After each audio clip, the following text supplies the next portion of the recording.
ଯାଇଥିଲା। ତ ମୁଁ ଘରେ ହଠାତ୍ ବସିଥିଲି, ତ ଜଣେ ଆସି ମୋତେ କହିଲା ଯେ ତୋ ବାବାଙ୍କ ଦେହ ବହୁତ ଖରାପ, କ'ଣ ହେଇଛି? ତୋ ବାବା ବିଲରେ ପଡ଼ିଯାଇଛନ୍ତି। ତ ମୁଁ ଥିଲି ଏକୁଟିଆ, ତ ମୁଁ ଅଲଗା କାମରେ ଥିଲି। ତ ମୁଁ ଯେତେବେଳେ ଶୁଣିଲି ମୋତେ ହଠାତ୍ କେମିତି ଗୋଟେ ଲାଗିଲା। ତ ମୁଁ ସାଙ୍ଗେ ସାଙ୍ଗେ ଗାଡ଼ି ବାହାର କରିକି ମୁଁ ଆଉ ଜଣେ ସାଙ୍ଗ ବାହାରିଗଲୁ ବାବାଙ୍କୁ ଦେଖିବା ପାଇଁ। ତ ମୁଁ ଗଲା ପରେ ଦେଖିଲି ଯେ ବାବା ମାନେ ଟିକେ ମଦ ଯେମିତି ପିଇଲେ ଲୋକମାନେ ଆସୁଛନ୍ତି ସେମିତି ଆସୁଥିଲେ। ତ ମୁଁ ଗଲି ବାବା ପାଖରେ ପହଞ୍ଚିଲା ପରେ ପଚାରିଲି କ'ଣ ହେଇଥିଲା। ତ ବାବାକୁ ବହୁତ ଦୁର୍ବଳ ଲାଗୁଥିଲା, ଖାଇନଥିଲେ, ତ ବାନ୍ତି ହେଇଯାଇଥିଲା। ତ ମୋତେ ସେ ଟାଇମ୍ରେ ଏମିତି ଲାଗିଲା ଯେ ମୁଁ କହି ତ ପାରିବିନି, ବହୁତ ସେଟ୍ ଲାଗିଥିଲା, ବହୁତ ଗୋଟେ ଟେନସନ୍ ଲାଗିଥିଲା, କ'ଣ ହଠାତ୍ ହେଇଗଲା ବୋଲି। ତାପରେ ମୁଁ ଆମ ଜଣ ଭାଇଙ୍କୁ କଲ୍ କରିଥିଲି, ତ ଭାଇ ଆସିଥିଲେ। ଆସିଲା ପରେ ବାବାକୁ ଆସିକି ଘରକୁ ନେଇ ଆସିଥିଲୁ। ଆସିଲା ପରେ ଡକ୍ଟର ଡକେଇଥିଲୁ। ତ ଚେକଅପ୍ କରାଇଲା ପରେ ସାଲାଇନ୍ ପ୍ରାୟ 2ଟା ଲାଗିଥିଲା। ତାପରେ ମେଡ଼ିସିନ୍ ବି ଦେଇଥିଲେ। ତ ଚେକ୍ କଲା ପରେ ଜଣାପଡ଼ିଲା ଯେ ବିପିଟା କମିଯାଇଥିଲା, ବିପି କମିଯାଇଥିଲା, ଗ୍ୟାଷ୍ଟ୍ରିକ୍। ତ ସେଇଥିପାଇଁ ତ ଶୁଣିଲା ପରେ ଯାଇକି ହେଲା। ତ ବହୁତ ଖରାପ ଥିଲା ସେତେବେଳେ। ହଠାତ୍ ତୁମ ଗୋଟେ କାମରେ ଥିବ ଯଦି ଶୁଣିଦେବ ନା, ବହୁତ କଷ୍ଟ ହେଇଥିଲା। ତ ତାପରେ ମୁଁ ଯାଇକି ବାବାକୁ ଆଣିଥିଲି। ଘରେ ରହିଲା ପରେ ମୁଁ ଜାଣିବାରେ ବାବାର ଆଗରୁ ବିପି କି ଗ୍ୟାଷ୍ଟ୍ରିକ୍ କିଛି ବି ନଥିଲା। ତ ଚେକିଂ କଲା ପରେ ଧରାପଡ଼ିଲା। ତ ଫାର୍ଷ୍ଟ ଟାଇମ୍ ଏଇଟା ଏମିତି ହେଲା। ତ ବର୍ତ୍ତମାନ ବାବା ସୁସ୍ଥ ଅଛନ୍ତି, ତ ମେଡ଼ିସିନ୍ ବି ଖାଉଛନ୍ତି।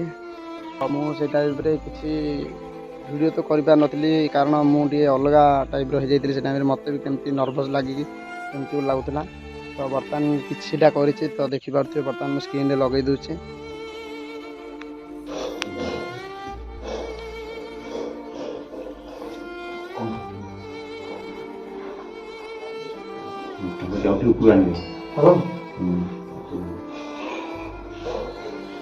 ଉପରୁ ଟିକେ ଆସ, ଉପରୁ ଆଖୁ ଆସ।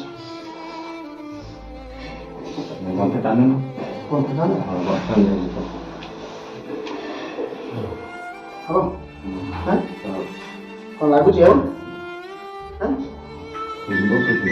ତୁଣ୍ଡ ଶୁଖି ଯାଉଛି, ପାଟି ପାଣି କମି ଯାଇଥିବ। ଗୁଟି ଦେଇକି ଆସିବେ। ହ୍ୟାଲୋ। ତ ମୁଁ ଯେତେବେଳେ ବାବାକୁ ପଚାରିଥିଲି କ'ଣ ଲାଗୁଛି, ତ ବାବା କହିଥିଲେ ତଣ୍ଟିଟା ଶୁଖିଲା ଲାଗୁଛି। ସେଇଥିପାଇଁ ମୁଁ ଟିକେ ଗ୍ଲୁକୋଜ୍ ପାଣି ରଖିଥିଲି, ତ ବାବାକୁ ଗ୍ଲୁକୋଜ୍ ପାଣି ପିଇବାକୁ ଦେଲି। ତ ବାବା ବର୍ତ୍ତମାନ ପିଉଛନ୍ତି। ତ ବାବା ଥରୁଥିଲେ, ସେଇଥିପାଇଁ ବାବାକୁ ଘୋଡ଼େଇ ଦେଇଛି ବର୍ତ୍ତମାନ।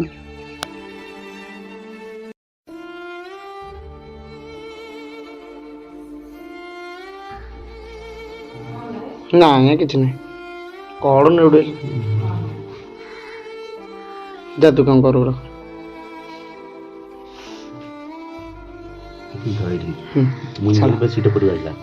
ଛାଡ଼ ଦେଖ ହବ ନା?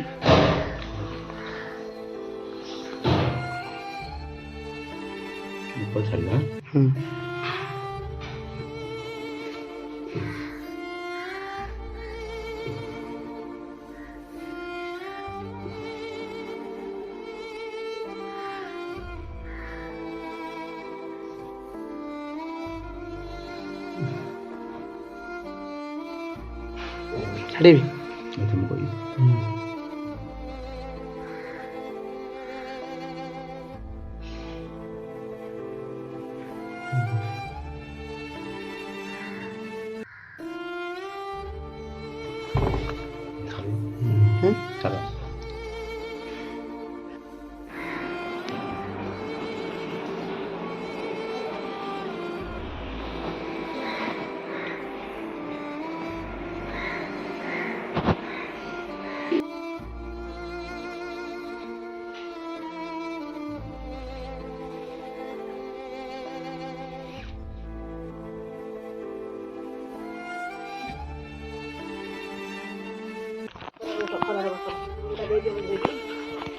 ହୁଁ।